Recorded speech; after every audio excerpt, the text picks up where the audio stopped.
এই হালে মুসলমান ঘরে জন্ম নিয়েছে।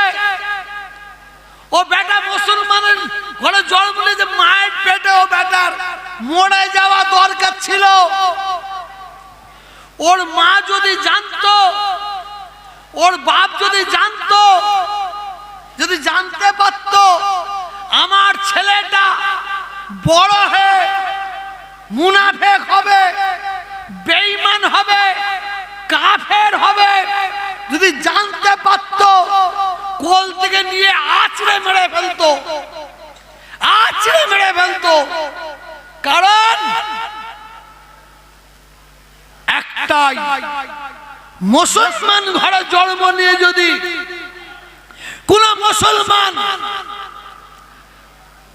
হিন্দু ভাইদের পূজা পার্বণে গিয়ে সিঁদুর লাই, তিলক লাই, ঠাকুরের সামনে মাথা নত করে, সে মুসলমান থাকবে?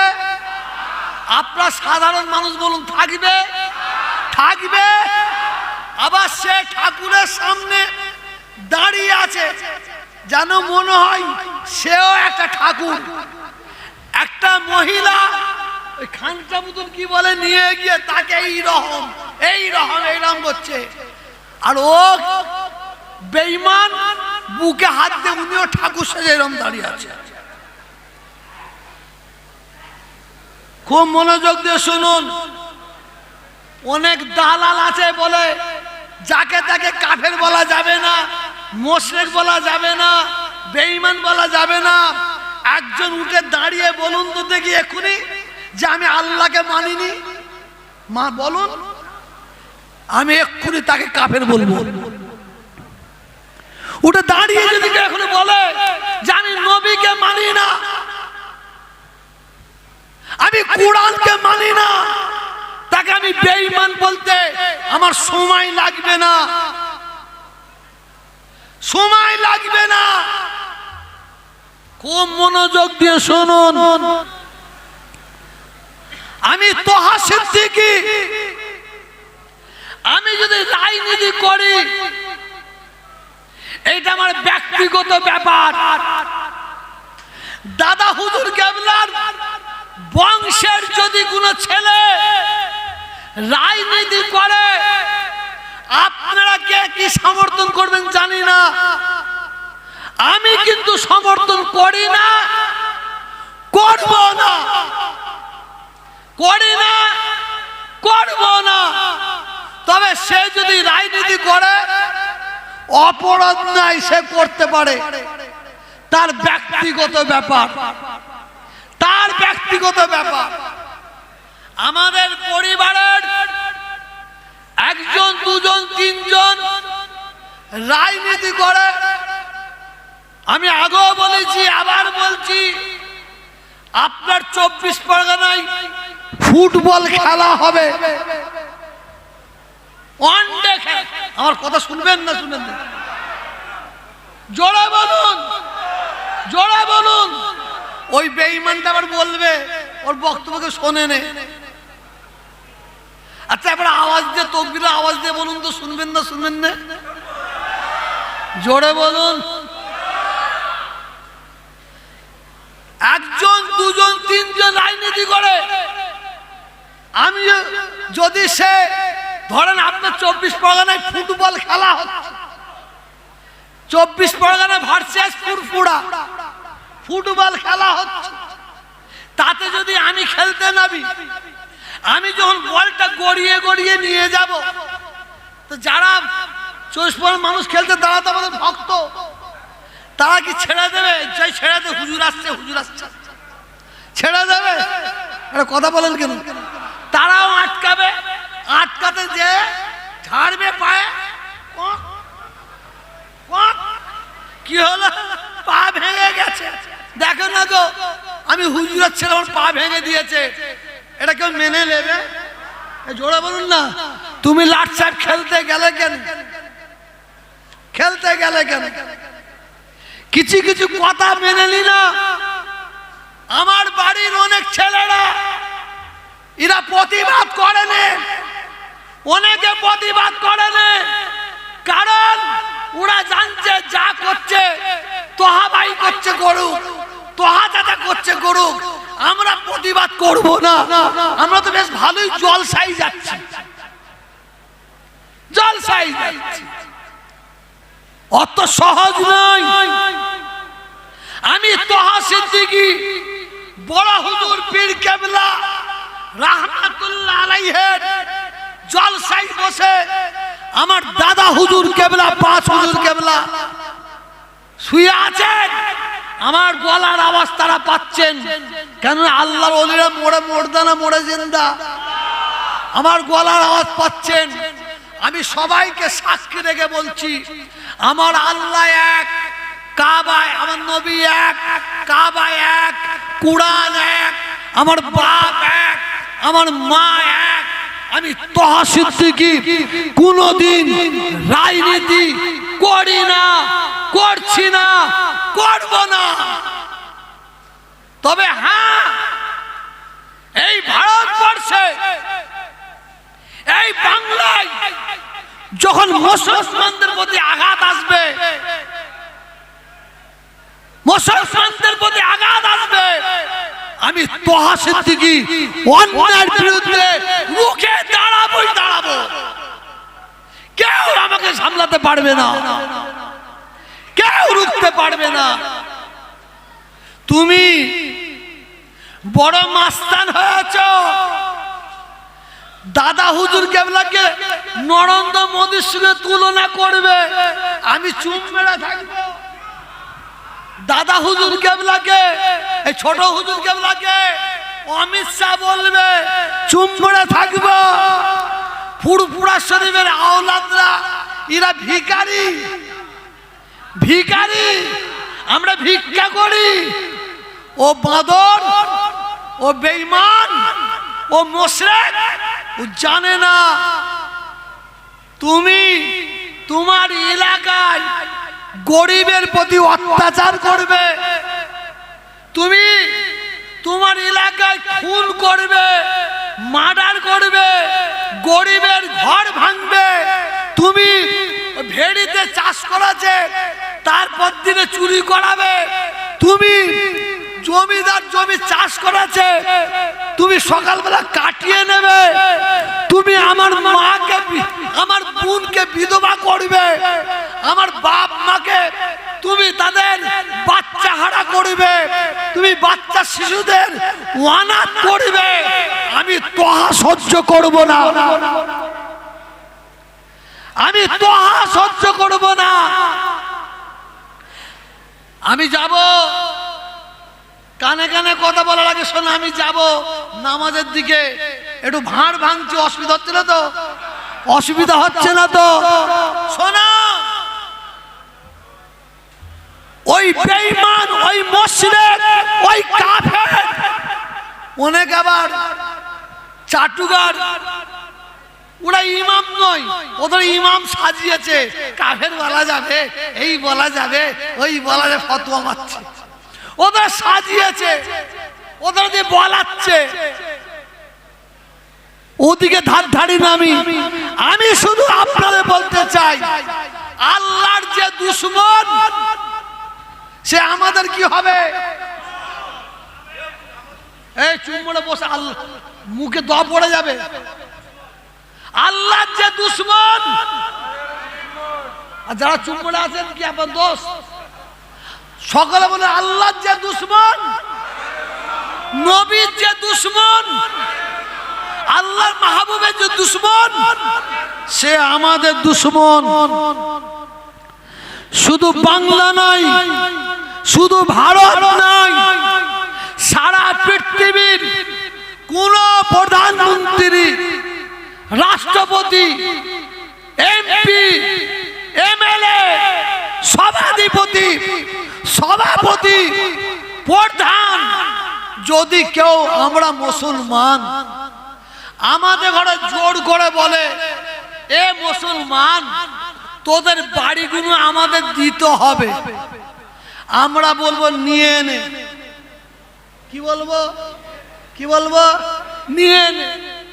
এ মুসলমান তোদের গাড়িগুলো আমাদের দিতে হবে। আমরা কি বলবো? নিয়ে নে। তোদের জমিগুলো দিতে হবে, তোদের কারখানাগুলো দিতে হবে। আমরা বলবো নিয়ে নে, নিয়ে নে। সারা পৃথিবীর রাষ্ট্রপতি, প্রধানমন্ত্রী, মুখ্যমন্ত্রী, এমপি, এমএলএ, প্রধান, সভাধিপতি যদি কোন মানুষ যদি বলে এ মুসলমান, তোদের ঈমানটা দিতে হবে।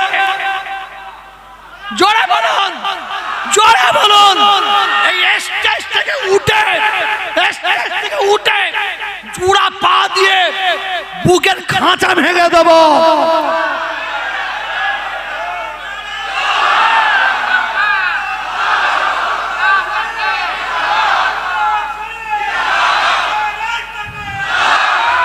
আমরা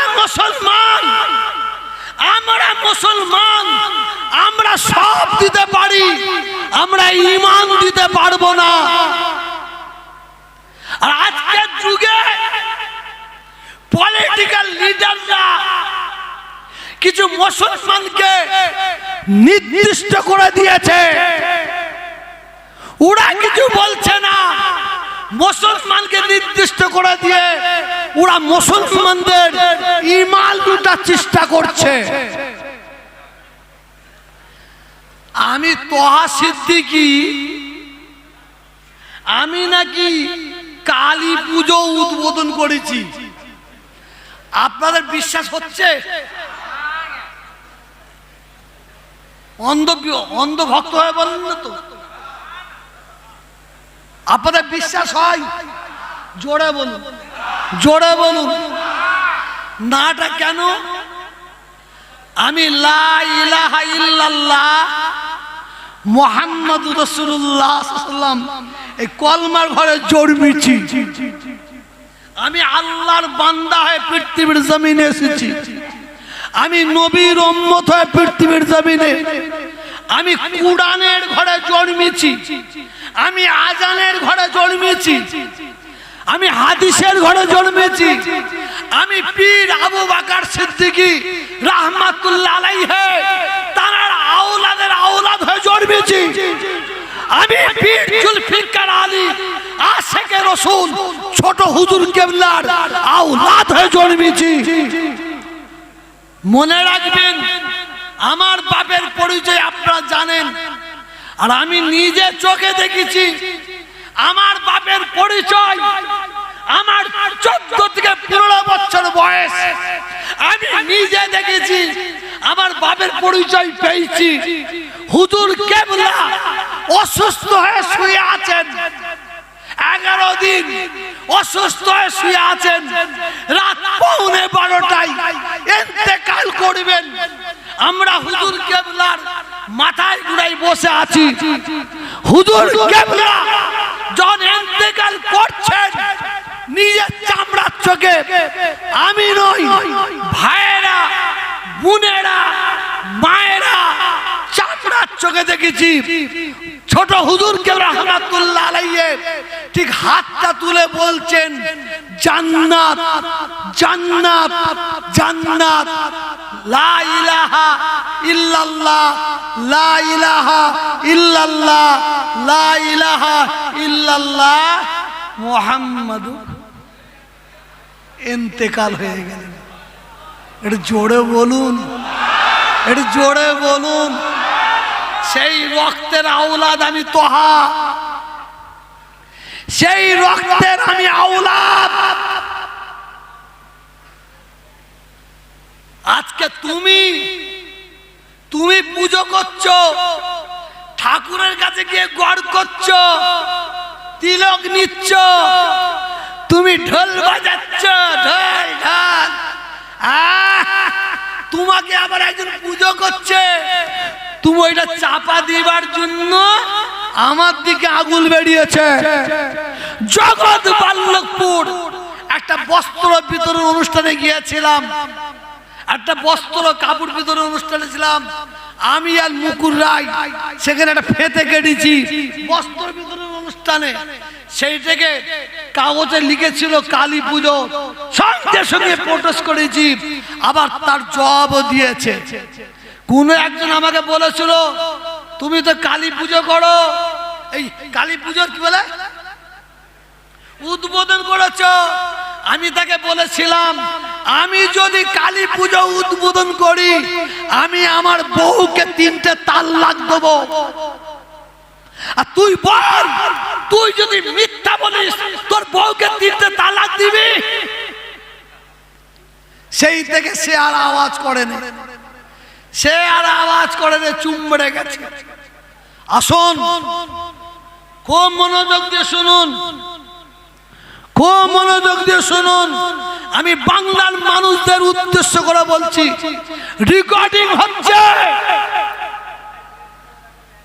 আমরা মমতা ব্যানার্জির বিরুদ্ধে নয়, বিরুদ্ধে নয়।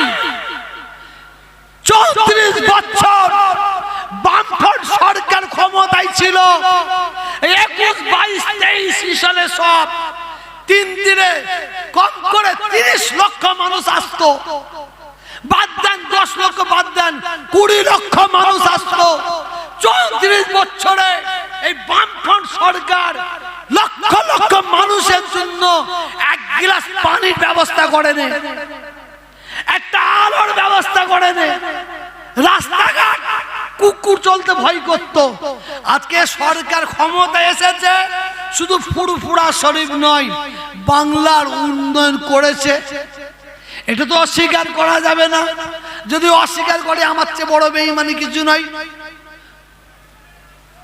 উন্নয়ন করেছে বলতে কি অসুবিধা আছে?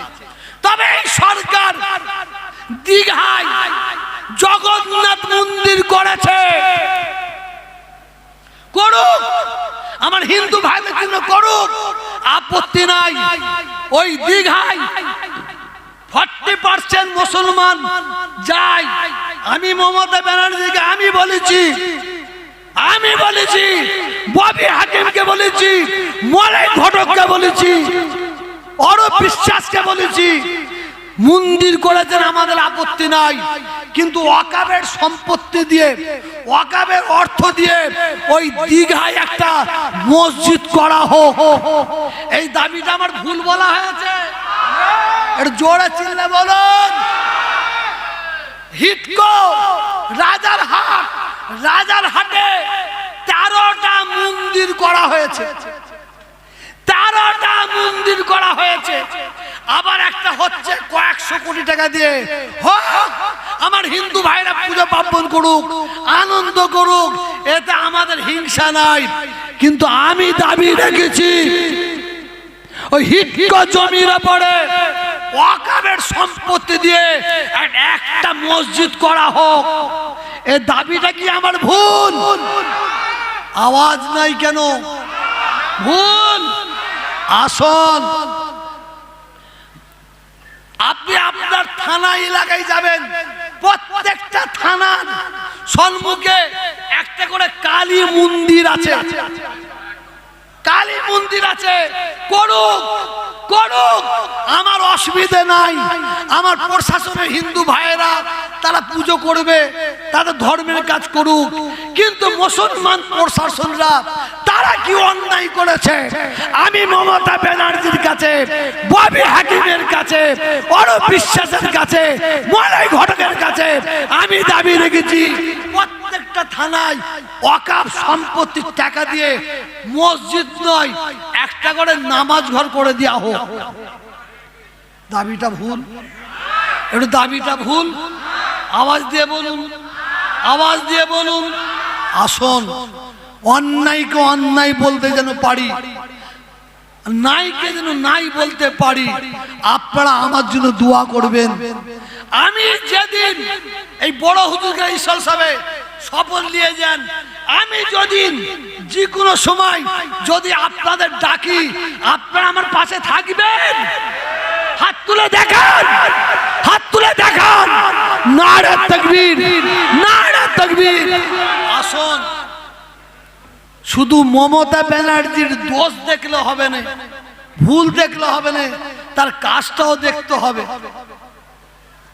তার কাজটাও দেখতে হবে। তবে হ্যাঁ, আমরা একটু ফাঁদে পড়ে আছি, একটু ফাঁদে পড়ে আছি। ওখানে আছে বাঘ, আর এখানে একটা পুকুরে কুমির, আমরা মধ্যখানে বসে আছি।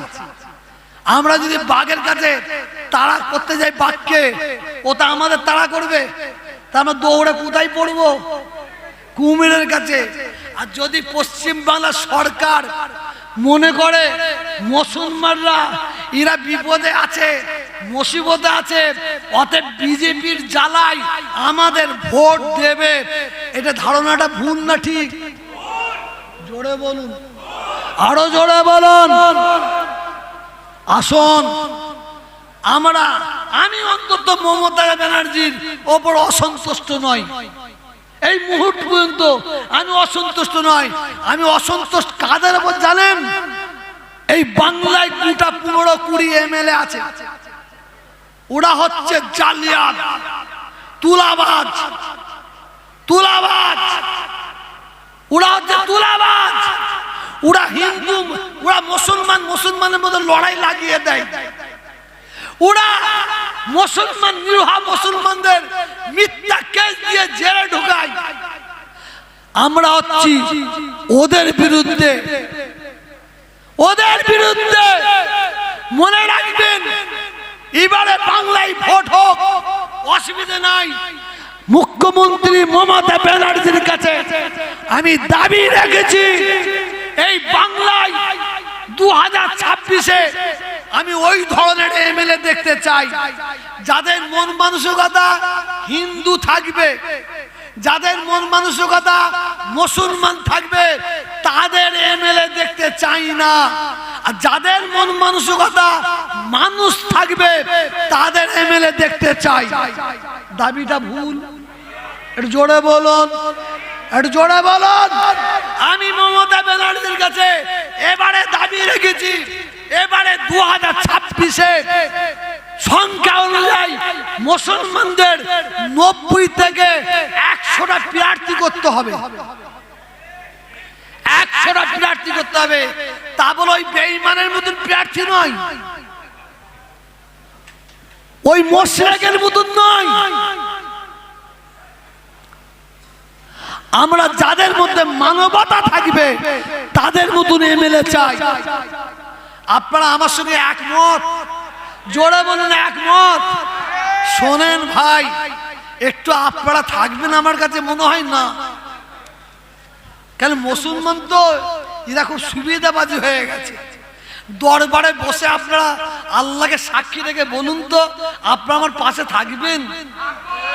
হাত তুলে বলুন, হাত তুলে বলুন দেখি। হাফেজ সাহেব থাকবে তো? থাকবে তো? হাত নামান। যে তোহা সিদ্দিকী 34 বছরের শেকড় তুলতে পারে, সেই তোহা সিদ্দিকী 15 বছরের শেকড় তুলতে পারবে না? পারবে না। আমরা এই সরকারের শেকড় তুলতে চাইছি না, চাইছি না। এখন পর্যন্ত আমরা কি তুলতে চাইছি? এই সরকারের গাছের উপরে কিছু আছুলা গাছ হয়েছে, ওই বেঈমান গুলোকে সরাতে চাইছি। বড় হুজুর কেবলার ঈশ্বরের সব এসে প্রশ্ন থাকতে পারে, এখানে এইসব আলোচনা কেন? এরা বলে কারা জানেন তো? মুনাফেকরা। এই হাজার হাজার মানুষকে পেয়ে আমি যে বার্তাটা দিচ্ছি আজকে, কালকে এত লোককে পাবো, কালকে এত লোককে পাবো? পাবো না। অতএব 2026-এ আপনারা কাকে ভোট দেবেন? আমি যাকে বলবো তাকে দেবেন। হ্যাঁ, আপনারা দেবেন? এখানে আওয়াজ কম, এই তো বলছেন পাশে আছি।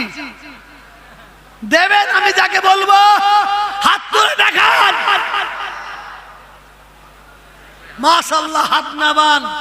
আমি বলবো আপনার এলাকায় যে এমএলএ, যে এমপি, যে প্রধান, যে সভাধিপতি আপনার এলাকায় ভালো কাজ করেছে, তাদের ভোট দেবেন।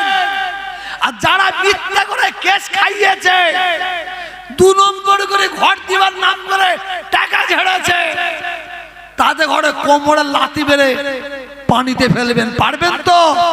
দোষ আল্লাহুম্মা। ও আরে চা না না, হ্যাঁ যেগুলো চাল। ভাই শরীর খুব অসুস্থ, খুব অসুস্থ, আপনাদেরকে দুয়ার ভিক্ষা চাইছি, দোয়া করবেন। আমি আর বক্তব্য বাড়ালাম না, না বক্তব্য বাড়াবো না, শুধু একটা কথা ছেড়ে দিয়ে চলে এসেছিলাম, ছেড়ে দিয়ে এই লাইন থেকে এই লাইনে গেছি। আপনাদের মনে আছে কিনা জানি না, ও আকিমুস সালাত। আল্লাহ কতবার নামাজের কথা বলেছেন? একটু জোরে বলুন, জোরে বলুন। খুব ছোট্ট করে বলছি, আর বড় করে বলবো না। আল্লাহর নবী, দয়ার নবী বিমার হলো, অসুস্থ হয়ে পড়লেন। কি অসুস্থ হয়েছিল, কি রোগ হয়েছিল? নবী পাকের কি বিমার হয়েছিল? Cancer, kidney damage, stroke, brain stroke, heart attack. কি হয়েছিল? আমার রসুল পাকের জ্বর হয়েছিল। কি হয়েছিল বলেন? জ্বর হয়েছিল। আল্লাহর নবী এত জ্বর, এত জ্বর, আল্লাহর নবীর এত জ্বর। উম্মাহাতুল মুমিনিন, আমাদের সকলের আম্মা জান হযরতে মা আয়েশা সিদ্দিকা রাদিয়াল্লাহু, শোনো, আয়েশা সিদ্দিকা রাদিয়াল্লাহু তাআলা আনহা বলছেন, রসুলের এত জ্বর হয়েছে, রসুল কাঁপছেন, কাঁপছেন, কাঁপছেন। আম্মা জান বলছেন, আমি রসুলের গায়ে একটা চাদর দিলাম, দিয়ে রসুলকে চেপে ধরে আছি, তো রসুল কাঁপছেন। আম্মা জান মা আয়েশা সিদ্দিকা রাদিয়াল্লাহু তাআলা আনহা বলেন, রসুল পাকের জ্বরে তারসে, জ্বরে সেদ্ধতে আল্লাহর নবী মাঝে মাঝে জ্ঞানটা হারিয়ে ফেলছেন। আল্লাহর নবী কিছুক্ষণ পরে জ্ঞান ফিরে পাচ্ছেন, আবার জ্ঞান হারিয়ে যাচ্ছে, আবার জ্ঞান ফিরে পাচ্ছেন। এই করতে করতে আল্লাহর নবী শেষ দিনে 12 রবিউল আউয়ালে আল্লাহর নবী, দয়ার নবী ওই দিন একটু সুস্থ হয়েছেন, জ্বরটা কমে গেছেন।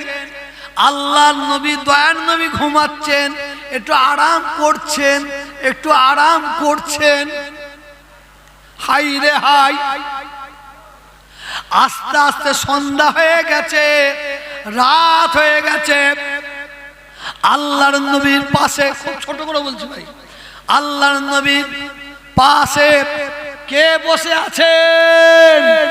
মাথায় গোড়ায় উম্মাহাতুল মুমিনিন, আমাদের সকলের আম্মা জান হযরতে মা আয়েশা সিদ্দিকা রাদিয়াল্লাহু তাআলা আনহা মাথায় গোড়ায় বসে আছেন। পাশে কে বসে আছে? আমার নবী পাকের কলেজার টুকরা, নয়নের মণি, খাতুনে জান্নাত, সাইয়্যিদাতুন নিসা হযরতে ফাতেমা রাদিয়াল্লাহু তাআলা আনহা বসে আছেন। ঘরের দরজা দেওয়া, নিস্তম্ভ একদম, কোনো আওয়াজ নাই। আল্লাহর নবী একটু আরামে ঘুমাচ্ছেন। হঠাৎ দেখা যায় আল্লাহর নবীর হুজরা মুবারকের দরজায় একটা আঘাত, একটা আওয়াজ, দরজা ঠুকছে। পাশে বসেছিলেন মা ফাতেমা। ওই আওয়াজটা শোনার পরে একটু বিরক্ত হয়ে যায়, কারণ আল্লাহর নবী দয়ার নবী একটু আরামে ঘুমাচ্ছেন। এই এত রাত্রিরে কে কে কে এত রাত্রিরে বিরক্ত করতে এসেছেন? আমার আব্বাজানের ঘুম ভেঙে যাবে। হযরত ফাতেমা রাদিয়াল্লাহু তাআলা আনহা একটু রাগান্বিত হয়ে বলেছিলেন, কে রে এত রাত্রে কে দরজায় আঘাত করে, কে জ্বালাতন করতে আসে? একটু গলার আওয়াজটা বেড়ে গিয়েছিল। এই আওয়াজটা বাড়ার সঙ্গে সঙ্গে আল্লাহর নবীর ঘুম ভেঙে যায়। ঘুম ভাঙার সঙ্গে সঙ্গে আল্লাহ রাসূল ফাতেমার দিকে তাকান। হযরত ফাতেমা রাদিয়াল্লাহু তাআলা আনহার দিকে তাকিয়ে বলেছিল, মা মা ফাতেমা মা। আস্তে আস্তে, বেশি চিল্লে কথা বলো না। হযরত ফাতেমা বলছেন, আব্বাজান আপনি বহুদিন পরে আজকে সুস্থ হয়ে ঘুমাচ্ছেন, এই গভীর রাত্রে দরজা ঠুকছে, আমি একটু বিরক্ত হয়ে যেটা আওয়াজ দিছি। তবে আব্বাজান কে কে এত রাত্রে দরজায় ঠুকা মারছে? আমার নবী, আপনার নবী, দয়ার নবী, আল্লাহর নবী বলেন, ফাতেমা ফাতেমা রে অপেক্ষা করো না, দেরি করো না, যাও ঘরে দরজাটা খুলে দাও। এ ফাতেমা, উনি অন্য কোন ব্যক্তি নয়, উনি হচ্ছেন ওই ব্যক্তি যে ব্যক্তি নাকি স্বামীর কোল থেকে স্ত্রীকে ছিনিয়ে নিয়ে চলে যায়, স্ত্রীর কোল থেকে স্বামীকে ছিনিয়ে নিয়ে চলে যায়, ছেলের কোল থেকে মাকে ছিনিয়ে নিয়ে চলে যায়, মায়ের কোল থেকে ছেলেকে ছিনিয়ে নিয়ে চলে যায়। উনি হচ্ছেন ওই ব্যক্তি হযরতে আজরাইল সালাতু ওয়াস সালাম। এ ভাই, আজরাইলের নাম শুনলে আপনাদের আনন্দ পাই না, ভয় লাগে? এটা জোরে বলেন নাকি? ভয় পাই না, আনন্দ পান? যখনই আজরাইলের নাম শুনেছে, অনেক বড় ঘটনা, শুধু মওলানা বসে আছে ছোট করে দিচ্ছি, অনেক বড় ঘটনা। যখনই আজরাইলের নাম বলেছে, হযরতে ফাতেমা অজন নয়নে কুকিয়ে কুকিয়ে কুকিয়ে কুকিয়ে কাঁদছেন। আল্লাহর নবী ওই অবস্থায় ফাতেমার দিকে তাকিয়ে ফাতেমার কান্না থেকে সহ্য করতে না পেরে ফাতেমার দিকে হাতটা বাড়িয়ে দেন, ফাতেমাকে টেনে বুকের মধ্যে নিয়ে কানের মধ্যে কি এমন একটা কথা বলে দিলেন, ফাতেমার কান্না বন্ধ হয়ে যায়। আম্মাজান মায়েশা বলছেন, আমি লক্ষ্য করে দেখেছি ফাতেমার ঠোঁটের কোণা থেকে একটু হাসিও ফুটে উঠেছিল। একটু জোরে বলুন, কি বলেছিলেন? মা মা ফাতেমা, কেঁদো না কেঁদো না, আমি তোমার আব্বা বলছি, সবর করো, ধৈর্য ধরো, অপেক্ষা করো, তোমার সঙ্গে তোমার আব্বার সঙ্গে 6 মাস পরে আবার দেখা হবে। জোরে বলুন, জোরে বলুন। হ্যাঁ হ্যাঁ, বললেই তো ভাই খারাপ, বললেই তো ভাই খারাপ। মুসলমানদের নেতা 10টা হতে পারে না, 5টা নয়, 2টো নয়, মুসলমানদের নেতা কটা বলুন চিল্লে? জোরে বলুন। এ মুসলমান, আল্লাহ আমাকে 8 বার আপনাদের দুয়ায়, আপনাদের মা বাপের দুয়ায়, আমার মা বাপের দুয়ায়, পীর মুর্শিদের দুয়ায় 8 বার আল্লাহ আমাকে হজে নিয়ে গেছেন।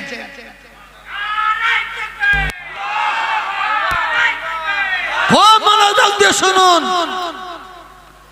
মনোযোগ দিয়ে শুনুন। আল্লাহ রসুলের রওজা মুবারকের পাশে গিয়ে আমি অঝন্যনে কাঁদতে কাঁদতে বলেছিলাম, আল্লাহ আল্লাহ, আপনি আমার দাদা হুজুর কেবলাকে, আল্লাহ আমার দাদাকে আপনার হাবিবের রওজা মুবারকের ভেতরি একদিন থাকার সুযোগ দিয়েছিলেন, একটা রাত থাকার সুযোগ করে দিয়েছিলেন। আল্লাহ আমি তার আওলাদের আওলাদ, আল্লাহ আপনি আমাকে একটু আপনার হাবিবের রওজার পাশে থাকার সুযোগ করে দেন আল্লাহ। শুধু এই কথাটা আল্লাহকে বলেছি। রসুল পাকের রওজা মুবারকের একদম পাঁচিলের ধারে এখানে একজন খাদেম দাঁড়িয়ে আছেন, সে আমাকে এই রকম করে ডাকছে, এই রকম করে ডাকছে। আমি একই হলো, আমি তাড়াতাড়ি গেছি।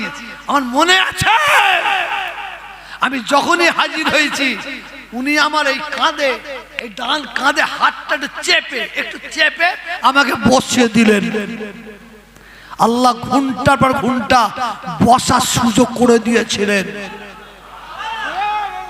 শুনুন, অনেক মাওলানা, অনেক আলেম, অনেক মুফতি, অনেক ওয়াজি ওয়াজ করতে করতে টুন দিয়ে সুর দিয়ে বলে আমাদের নবী মদিনার মসজিদে নববীর রওজা মুবারকে আরাম করছে, আরাম করছে বলে না? মুখে কি হয়েছে বলে না? আরাম করছে বলে না? আমি জুলফিকারের বেটা, আমি আপনার পীরের বেটা, আমি তোহা বলছি। ওই মাওলানা, আমি জুলফিকারের বেটা তোহা বলছি। ওই মাওলানা গুরু, ওই বক্তারা উড়া কালা, উড়া কানা, উড়া কালা, উড়া কালা, ওরা চোখে দেখতে পাইনি, ওরা কানে শুনতে পাইনি। যার জন্য বলে রসুল আমরা আরাম করছে, আমাদের নেতা আরাম করছে, আমাদের নেতা আরাম করছে বলে না? আমি তোহা বলছি। বড় হুজুর কেবলার ইরশাদে সওয়াব এসেছেন, কানের মতন যদি কান করে থাকেন, কানের মতন কান করে থাকেন, এখনই এই দরবার থেকে কানটা একটু মদিনা শরীফের দিকে করুন। চোখের মতন যদি চোখ করে থাকেন, এখনই মজলিস থেকে চোখটা বন্ধ করে মদিনা শরীফের দিকে তাকান। আল্লাহ সাক্ষী, আল্লাহ সাক্ষী, আল্লাহ সাক্ষী, সেদিন নয় এই মুহূর্তে আমি কথা বলছি। এই মুহূর্তে আমার নবী, আমাদের নবী, আমার নবী, আমাদের নবী, আমার নেতা, আমাদের নেতা মদিনার মসজিদে নববীর ওই রওজা মুবারকে আমাদের নবী কি করছে জানেন? আমাদের নবী সেজদায় পড়ে আছে। এই মুহূর্ত খোদার কসম আমার নবী সেজদায় পড়ে অঝট হয়ে কাঁদছেন, এখন কাঁদছে, কাঁদছে আর আল্লাহ তাআলাকে বলছে হাবলে ইয়া উম্মতি, ইয়া উম্মতি, ইয়া উম্মতি। আল্লাহ আমার উম্মত, উম্মতির কি হবে?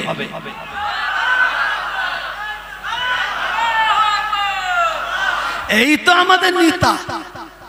আসুন শেষ কথাটা বলে বিদায় নিই। আল্লাহর নবীর জান মুবারক কবজ করা হবে, রূহ মুবারক কবজ করা হবে। আমাদের নবী মুর্দা নবী না জিন্দা নবী? জোরে বলুন, জোরে বলুন। অনেকে বলেন নবী মরে গেছে। যারা বলে নবী মরে গেছে ঝগড়া করবেন না, খবরদার। ওদের ওরা বলবেন ঠিক বলেছিস, তোদের নবী মরে গেছে। আমাদের নবী হায়াতুন নবী, আমাদের নবী জিন্দা নবী। সুবহানাল্লাহ। আল্লাহ রসুল নবীর সিনা মুবারকে খুব ছোট করে দিচ্ছি, হাত রেখেছেন কে? আজরাইল। জান কবজ করা হবে, আমাদের নবীর জান কবজ করা হবে। হাই রে হাই, হাই রে হাই, এই নবীর উম্মতেরা শোনো। আল্লাহর নবী যখন সিনা মুবারকে হাত রেখে দিয়েছে, আল্লাহর নবী আহ আহ বলে চিল্লে উঠেছেন। আজরাইল হাত নাবিয়ে লাও, হাত নাবিয়ে লিয়া হয়েছে। আজরাইল তুমি এত বড় নিষ্ঠুর, এত বড় নিষ্ঠুর, আমার জানা ছিল না। তুমি আমার জান কবজ করছো। না না মনে হচ্ছে পাহাড়টাকে তুলে দিয়েছো, উহুদ পাহাড়টাকে চাপিয়েছো।